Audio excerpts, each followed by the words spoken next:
What's up guys, it has been looking likely for a while now that the Samsung Galaxy S11 will have a 108 megapixel camera, as Samsung has announced just such a sensor and it has been rumored for inclusion on the phone.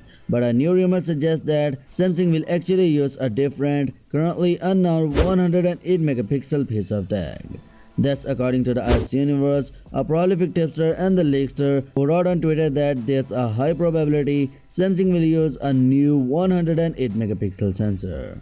While it's not clear exactly what sensor this would be, it's likely to be a second generation version of that one Samsung has already announced. Highlights of that sensor include the ability to take in lots of light for strong low light performance and lossless 6K video. It already sounds impressive, so an improved version could be a real winner, though we are not sure in what ways Samsung would improve it. The Galaxy S11 has a high probability of using a new 108 megapixel sensor. That Samsung will use a 108 megapixel shooter at all for the Galaxy S11, let alone a new unannounced one, is of course just rumor for now, but it would make sense. Smartphone cameras are one of the key areas of competition at the moment, and a high quality 108 megapixel sensor could certainly wow potential buyers. Opting for a second generation version of Samsung's tech would also make sense, since the original version is set to land on a Xiaomi handset first, so it won't be a totally new thing by the time the Samsung Galaxy S11 launch. So we did say that this rumor is likely to be accurate, but we are sure to hear plenty more about the Samsung Galaxy S11 ahead of its launch early next year. So stay tuned for more updates. So